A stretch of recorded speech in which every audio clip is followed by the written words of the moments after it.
Hello. Help! Ayudar. 救命啊！救命啊！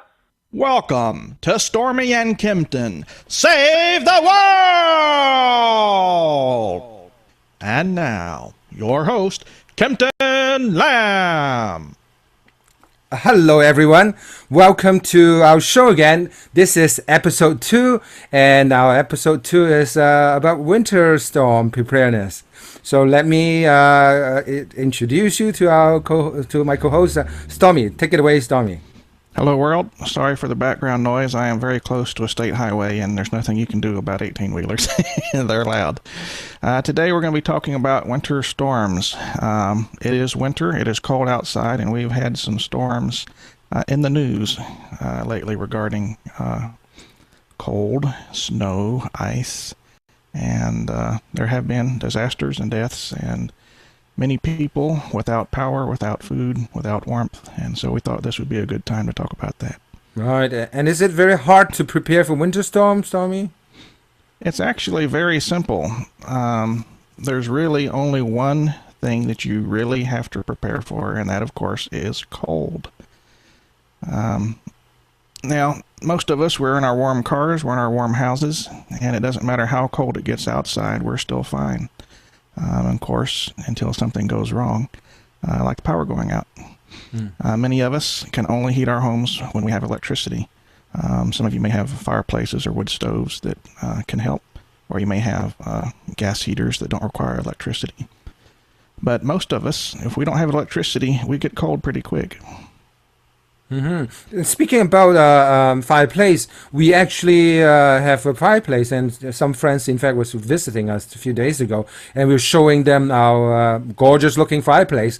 But you know what? We actually kind of block it off and didn't have the idea of actually ever using it, because I guess we are city people, and we're worrying about the using fireplace or suffocating ourselves. Like, should we be this worried, and should we actually prepare and get some firewood or something, stand by and at least try to use it once when we don't really need it? What's the deal? Yes, you do. You need to know how to build a fire, because it can be quite challenging if you haven't done it before. Even when you have dry firewood, if you don't know to use small sticks like kindling, newspapers, things like plastic cups will burn very well for a few minutes to help get a fire started. If you haven't practiced, you'll have a hard time when the time comes in an emergency. If you watch TV shows like Survivor, you can see that they spend hours trying to start a fire sometimes. Mm-hmm. So you do definitely recommend us, I mean, given we do have a very nice looking fireplace, as I said, to actually forget the fear for a moment, and should we actually do it with some help from friends who know, or would you recommend actually checking out some YouTube videos or whatever to get either us way will acquainted? work. It can help to have somebody there who's done it before in person, and they can do it while you watch, or you can watch YouTube videos. I'm sure there are 1,000 of them. And don't be afraid of your fireplace. They have the chimney to exhaust the carbon monoxide and the fumes. That's what it's there for. And so it should be safe to use, as long as you don't have wood fall out of the fireplace into your floor. Right. And that's why they have hearths. Yeah. So if you get stuck in home, there are other things that you have to be worried or to be concerned or be prepared for, right? Well, the first thing I would suggest, your house is going to get very cold if you have no way to heat it. My house has no insulation. I estimate it take just about 8 to 12 hours for it to cool down to approximately the outside temperature. People who have insulated houses might have a few days. But if it's 10 degrees in your house, do you have enough blankets to stay warm? Do you have enough clothes to wear? So the first thing I'd recommend is blankets. Make sure you have enough blankets or sleeping bags. You don't have to go out and buy blankets. If your kids all have sleeping bags for Cub Scout trips, you can unfold those and lay them over yourselves without having to spend any more money on new blankets. Right. So use what you have if you have it. Yeah, believe it or not, I mean, we actually had a furnace problem the other day, and then there's no heat obviously for hours. But it never occurred to us that maybe it's time to bring out all the blankets and then lay on us for a while. I think we end up using like an electric heater and whatnot, but it only go so far, I suppose. Yeah, but yeah, you have a good point. Yeah, and it's not just for winter storm. I mean, if your furnace went when it's really cold out there. I mean, here we go by Celsius. So when it's like -20 or -25 Celsius, I don't know what is that in Fahrenheit, but it is freezing cold, and the furnace out is just as bad as I suppose a winter storm. And if you don't have enough blankets when the power goes out, I mean, pile all the blankets on one bed and everybody get in the same bed. You'll stay warm that way. Mm-hmm. And babies especially should not sleep alone when it's really cold like that. So be sure that they're with you where you know that they're warm enough. Right. And there's also the issue of medicine, right? Yeah. How do you prepare for it? I mean, you just make sure that you have enough? Well, for any emergency, you're going to need to be sure you don't run out of any medication that's keeping you alive. Mm-hmm. And there's a couple of different ways you can go about it. Probably the easiest is to go see your doctor and ask for an extra 30-day prescription for emergencies. He'd probably be willing to write that for you if it's not a controlled substance that you need. Mm-hmm. And the insurance won't help you with that. You'll have to pay for that out of pocket because it's extra unneeded as far as they're concerned medication. Right. But then you can go right to the pharmacy, fill it, and have it right there for when you need it. The other option, if it's something that you can safely skip a day now and then you can build up a supply of extra pills by skipping a day now and then, if that's safe for you to do with your medication. Right. Yeah, I mean, not that we not that we are doctors and telling people to do whatever, but then, yeah, well, it does, without paying the extra month worth of medication. I mean, that's definitely something that worth at least checking with the doctor before going ahead and doing. And now, how about the pets? How are you dealing with the pets when winter storm heat? Well, don't leave them outside. They get cold just the same as we do. And that fur, it might be worth a blanket. But if you be cold outside with only a blanket, they will be too. So bring them inside and make sure that they have water and food if they do have to stay outside and that the water's not frozen. And you need food and water for you too. We talked in the first episode, that little story with Kempton running out of groceries in the winter and having to walk to a grocery store and turning into an icicle. Have food and water stored. I would recommend, start out with whatever you can, but I would recommend building up to at least 2 weeks or even 30 days worth of food. And you can do that a little at a time. You don't have to go to the store and spend $200 on a bunch of groceries right now. Right. You can just buy a little extra each week. Yeah. When you buy the can of beans, buy 2. Yeah. And or over months. I mean, don't even need to do it over the week and whatnot. But if you do it over time consistently, and this doesn't break anyone's budget by having a few cans of here and there, and then slowly, I mean, it's like saving money for retirement. If you do it over time, it doesn't hurt your budget too much, and after a while, you do have enough stuff that can sustain you for some time. Yeah, exactly. All things in moderation. There's no need to panic and run out. You see that on the news whenever a storm comes, hurricane, blizzard, any kind of event like that where you know it's coming with just a few days' notice. The store shelves get cleaned out. Yeah. Because everybody runs out at the same time. If you've already got those supplies under your bed, then you don't have to. Right, and feel canned the food peace of knowing you're already prepared. Yeah, and canned food are good for many years. Right? I mean, put it this way, yes. I mean, I don't think our even if they may have expiration date, but the can of corn or can of beans and whatnot, well, I don't think it's going to go. I mean, unless it's bulging or anything. I mean, I don't think it's going to spoil in like 5-10 years. As long as it's not bulging or leaking, then it's fine. It may not taste good. It may lose its texture, but it will still keep you alive, keep your tummy full. Right. And if you're buying things that you're already eating, then you can easily rotate them. Right, true. Yeah, you don't have to stick. Yeah, right. Yeah, you don't have to keep those forever. Like, right. So, in the pre-show, you have a list of don't make things worse. So, can you talk about a few of those? Don't make things worse. Well, every winter, unfortunately, we read about people who die because of things that they did, rather than what the storm did. For example, running a generator indoors.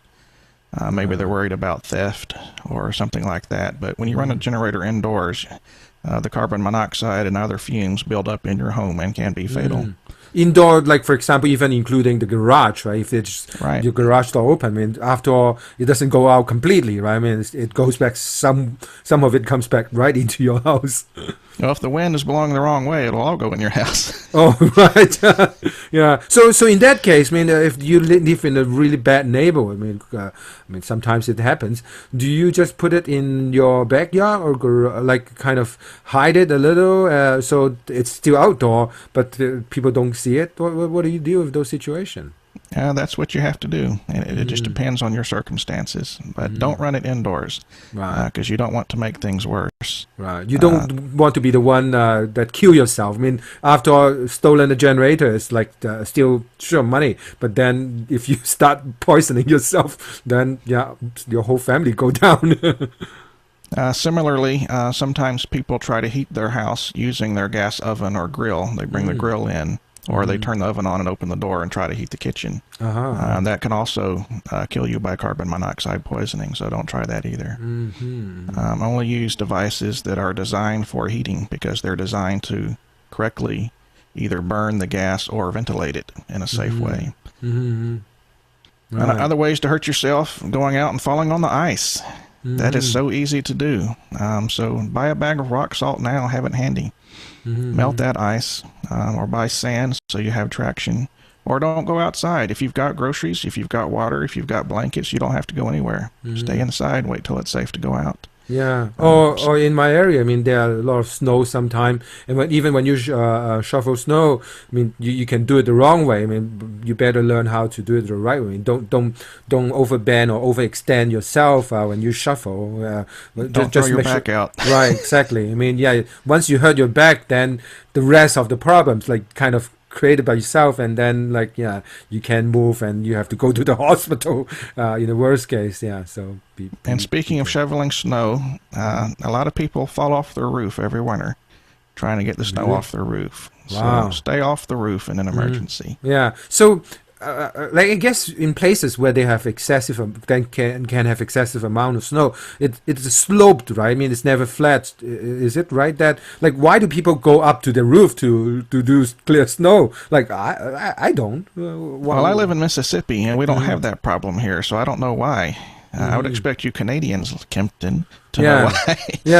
If you have a flat roof, snow is heavy, and if you build up too much, the roof could collapse. But generally, roofs are built with enough slope in the north that the snow will slide off. Right, exactly. I mean, in my neck of the wood, there aren't that many flat roof. I mean, given that we could have feet of snow, right? I mean, if you don't deal with it, and then it could accumulate. So it'd be silly for the house to design so that it's flat roof and then loop.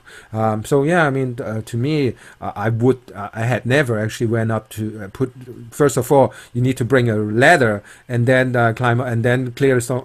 No, I'll just let it be and let it slide off. I would expect ice to be under that snow, because what's closest to the roof will melt first, and could refreeze then when it cools. So I would expect ice to be under the snow and for it to be treacherous. But I do know that utility companies recommend, for example, keeping your gas meter clear of snow, and also exhaust vents on the roof, because if you block your exhaust vent, say to your gas heater, that could cause fumes to build up inside. So that may be why people go up there. But don't fall off. It's not worth falling off. No, I mean, like, we're really cold here in Calgary, so and we do have winter storm. But even on for us, the exhaust vent is never really blocked or anything. I suppose because the heat in the house or even our garage are warm enough to throw through, and then it's warm enough to actually clear that area a little. So it doesn't really accumulate and cover it. So I mean, I have never had the need, and we are really cold, and snow can be snowy at times. So yeah, I say, like, don't go up the roof and do crazy stuff like that. I mean, unless you really want to hurt yourself, then we can help you. Also beware of things that are falling. There can be some massive icicles hanging off the edge of your roof, and if one of those fell on you, it'd make you dead. Yeah, true. Tree limbs, power lines that are down. Avoid those kinds of situations. Watch out for areas along eavesdrop and whatnot. I mean, you can sometimes see that because if the water dripping and whatnot, there could be huge popsicle waiting for you. But yeah, I mean, I guess when you live in that kind of climate, you know the things to watch out. I mean, if they're like, especially if for us in Calgary, they are Chinook, when there are a few warm days after a few cold days, and when the water the snow can melt, and then you can have a puddle of water, but frozen almost overnight right away, and you often have a very thick layer of ice underneath, so when you walk on top and whatnot, like, be careful. I mean, it could be a little bit of snow on top, but then if the if beneath it is solid ice, then, well, hey, even with your winter boots, and you can slip easily and hurt yourself. Speaking of dripping water, here in the South, we all know this because a lot of our houses are built above ground, and so our pipes freeze. Be sure, if you don't have heat to your home, to turn on all the water taps just a little so that they drip, so that if your pipes do freeze, they'll be less likely to burst. Okay, yeah. And also, learn how to turn off the water to your house in case they do freeze. Find out where the water cutoff valve is for your home. Right, the main valve water cutoffs. Yeah. So if it starts, I guess if the pipe or water start floating, you have a way to stop it from making a worse of a mess of the situation. Yeah. And I guess another point to make, depends on your area and whatnot, and this would be handy, at least in Calgary, in Alberta, Canada here. If your furnace is gone, you can actually call the gas company, and they will send someone for free. I mean, at least the first time per season or something like that, to help you get the furnace started. Because after all, it's emergency situation when it's minus 20 or minus 30 Celsius out there. Heat become survival. And as part of the gas company service, if you look up the emergency line, they would actually come and help you. But yeah, if they don't have the parts, then you may still need to find other companies to help, to really fix the problem. But if it's something simple or something that they could help you to start by fixing this or replacing that and whatnot, I mean, they charge in those cases if parts are needed, but at least you get your house, get your furnace going again. So keep that in mind. All right. If you have to leave your home and you're in your car and you get stuck, what can you do to prepare? Let me just read a quote here. This is from Frank Eltman for the Associated Press. And this is speaking of Blizzard Nemo. Stuck for hours on a snow-covered road, Priscilla Arena prayed, took out a sheet of loose-leaf paper, and wrote what she thought might be her last words to her husband and children. She had gotten stuck in her car out on the road in the snow. So she told her daughter that she was picture-perfect beautiful, and told her son to remember all the things that Mommy taught you. She was rescued after 12 hours, but she was one of hundreds that were trapped in their cars on the highways in Blizzard Nemo. And that's just one storm in that one area. Wow. So it happens. Powerful, yeah. We have to leave our home sometimes. Avoid it if possible. But if you do have to leave, be sure that your car is prepared. First thing is to know the weather before you leave, because that's how many of these people got trapped, is they didn't realize how quickly the storm was coming in. But it's many of the same steps you take to protect your home. First, make sure you can stay warm. So have some blankets in the car. Again, you don't have to buy blankets if you've got some sleeping bags that you can put in there from your kids' camping equipment. Just something to keep you warm. Yeah, I mean, very good point. Like, if the sleeping bag is not being used anyway. I mean, if you just put it in the back of the trunk and it doesn't take up too much space or weight, and if in case you get into those kind of rough situation, at least you can take it out and keep yourself warm. And again, like, stay alive for a few more hours until rescue can come to you. Yeah. Next, don't leave the car unless you can clearly see help within a short distance, like the length of a football field. Because the blowing snow, you can be blinded and lose your way.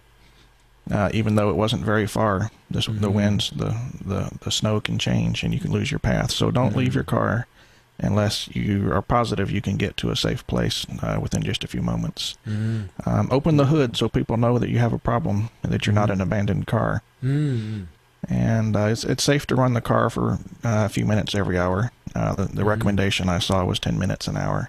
You don't want to leave it running all the time because of carbon monoxide buildup, or the risk of, believe it or not, overheating your car. When the snow builds up around it and it can't get any cool air. Make sure the tailpipe stays free of snow, which it should if it's warm. And then some other things that you can keep in your car. First of all, it's nice if you don't get stuck. So if you have a set of tire chains and you know how to put them on your car, they can be tricky to do. So practice before you need them. Or if you don't have tire chains, a bag of sand. You can buy a bag of sand for $3 down at the home improvement store. And if you pour the sand on the snow, that can help you get traction and get out of the place that you're stuck in. Yeah, I mean, with getting stuck in snow, I do have experience, and unfortunately, it's right out even in our back alley. So from that, maybe I can share a few pointers. So first of all, even in the seemingly safest place, like in our case, like literally a few feet away from our garage, we got stuck. But at least the trick for us is sometimes is actually keep the car moving slowly. So if you know, like, let's take again this example for us driving in our back alley, getting into our garage. So if you can plan ahead and know roughly the route, what kind of turns you need to make and how wide and whatnot. So keep the car slowly moving in with a little bit of momentum, and then get the garage door open ready open, and then turn the car so we could get in. Like one time, literally, like we in the first few years when we moved to this new house, we weren't prepared. So we one time we got too much to the right side and then not enough momentum going in. So because of the thick snow that we were in, we drive a vehicle, a car, regular sedan, not like a 4x4 high clearance type. So our car basically we drive ourselves right into a pile of deep snow. And then we had a heck of a time, and with just the two of us, like my better half wouldn't be too comfortable driving the car out, and me wasn't too much strong a guy pushing to push the car, and so that caused us no ends of problem. But now I think with more experience we could actually realize, okay, if we keep the car in momentum a little, drive in the center of the back lane. Because with more traffic, the snow actually get a little bit clear from simply by having more car driven on the track, as opposed to be on the side where there are a bigger pile of snow, simply again because of there aren't that many cars driving on that area. So that way, I mean, at least I mean it is one trick to avoid yourself being like stuck in snow. I mean, of course, if there are good neighbors around or people around, I mean, people in Calgary, I think in snowy areas, I think we are very willing to stop and help and give the car in stuck a push to get out of those bind. Yeah, but yeah, I mean. We have no winter driving experience in Mississippi. They close the schools if snow's even really? forecast. Yeah, no, we can't do that. I mean, there are times where if it is outrageous, then I think we do. But yeah, we live in a cold climate, so yeah, some snow is closing the school is not an option. Well, when you're trapped in your car, starving to death is probably not really going to be a concern. But if you don't have snacks to eat, you will be colder. So do have some snacks, some meals that you can eat that won't freeze solid. And you'll need water, because you also get hypothermia more quickly without water when you get dehydrated. And you can just keep it in 2-liter bottles. Squeeze some of the air out of the top of the bottle before you put the cap on, so that the bottle has expansion room for when it freezes. And you can also pick up a foam cooler for $2 or $3 at the discount store, and you keep your food and water in that, and it will be less likely to freeze. I also suggest having two methods of starting a fire, a lighter and a box of matches or something like that. If you're stuck for a while wherever you are, if you're out in the country somewhere and help isn't going to be along shortly, then having a fire might be something you'd be very much in desire of. Right. And again, do you mean like starting the fire along the car, like when you're out, or like? But shouldn't you still stay in your car? You're not. If you can, yeah. You don't leave the car, to walk to help, for example, unless it's a very brief distance. But once the blizzard itself is gone and you're just snowed in, and you're just stuck there waiting for help to come along, again, you still want to stay with the car. That's always recommended when you're lost or stranded in that way. You always stay with your vehicle. Yeah, I agree with that, and I want to add another reason too. Especially depends on where you are stuck, and sometimes at least the car gives you protection if someone slide into you or hit you and whatnot. You have the car as a buffer. But if you get out and if people slide and they hit you, I mean it's a piece of metal on you, and you don't want that to happen on top of the accident. I mean you get stuck in the storm. And be sure you have a way to call for help. Have a cell phone charger for your phone in case your battery's dead, or do what I do, which is I keep my old cell phones and I charge them up and I put them in the glove box. And you don't have to have service on a phone to be able to call 911. As long as the phone has its SIM card, if it requires one, which some don't, then you will be able to call 911 even if you have no service on that phone. By service, I don't mean signal reception. I mean, if you don't have a plan, a current plan with you haven't paid, even if company. you haven't paid any money on it, that's fine. Right. I mean, if it's been 3 years since you paid the bill, it'll still work to call 911. Right. Yeah. 911 is a service that I guess all other cell phone users pay, and I mean, I guess to make sure everyone is safe in emergency situation just like that. And lastly, I suggest having a flashlight, preferably an LED one, so the battery will last a good long time. Yeah, good point. So yeah, that doesn't seem too complicated, right, Stormy? Basically, keep warm. That's the rule. So figure out ways to keep warm and to not hurt yourself. That's basically winter storm preparedness. Right. Yeah. And if you want more information, I recommend going to the Centers for Disease Control website. Go to emergency.cdc.gov, and we'll post that link in the show notes. Yeah, in the show description area. Yeah, we'll post that. They have the most complete checklists I've found anywhere for every kind of disaster.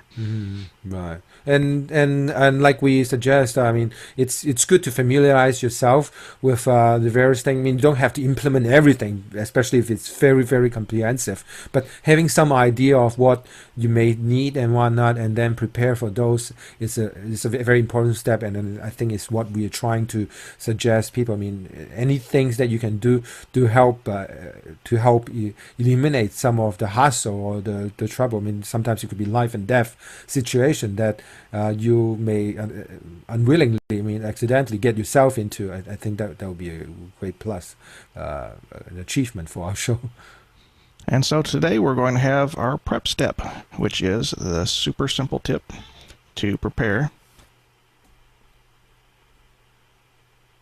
The simple step, and then all right, and then Stormy is going to come back and give. Yeah, my wife just came in, so I had to tell her that I was on the air. This week's prep step is for every member of your home.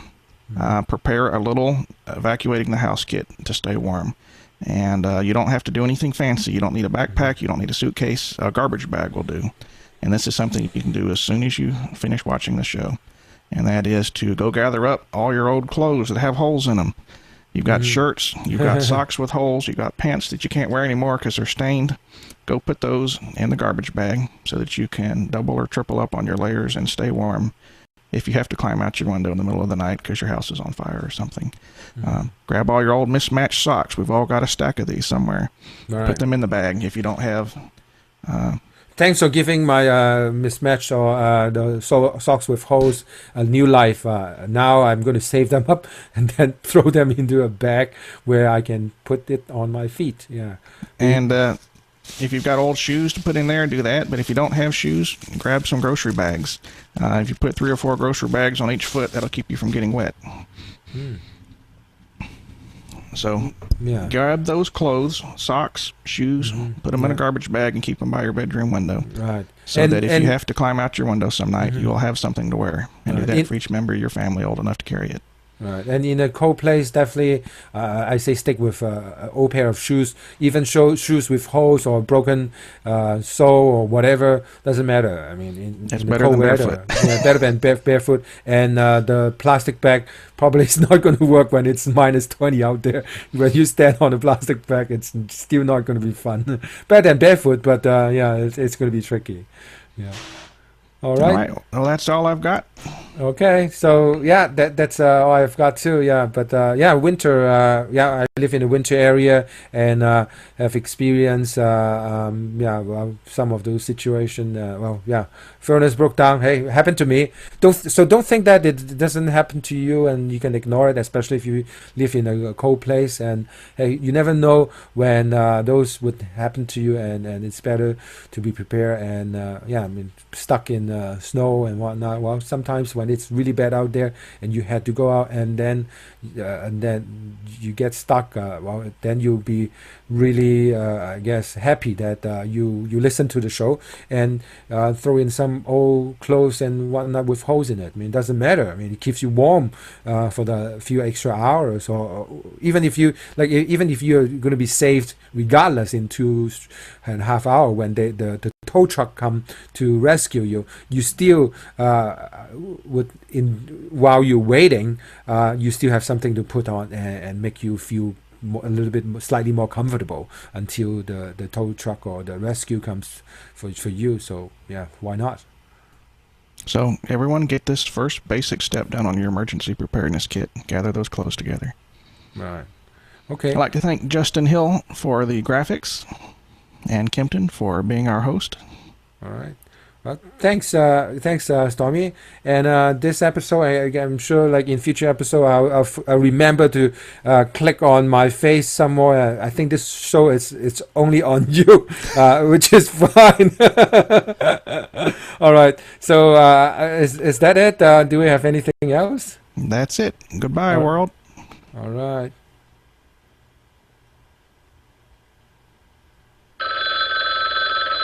Hello. Thank you. Gracias. 唔該晒，謝謝你。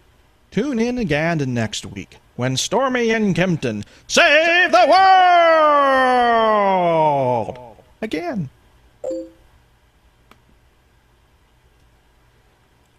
All right. Well, we survived another show, Kempton. We had another great show, and I think there are a lot of good information given out. Especially, hey, it's still winter, and yeah, like here in Calgary, we have another bit of snow. I mean, probably an inch or two. Not a lot, but yeah, I mean, the winter is still not finished, and I think there's another serious winter storm coming in eastern Canada and in the States too. Probably the same system. So yeah, I think yeah, great stuff. All right. Well, thank you. Yeah.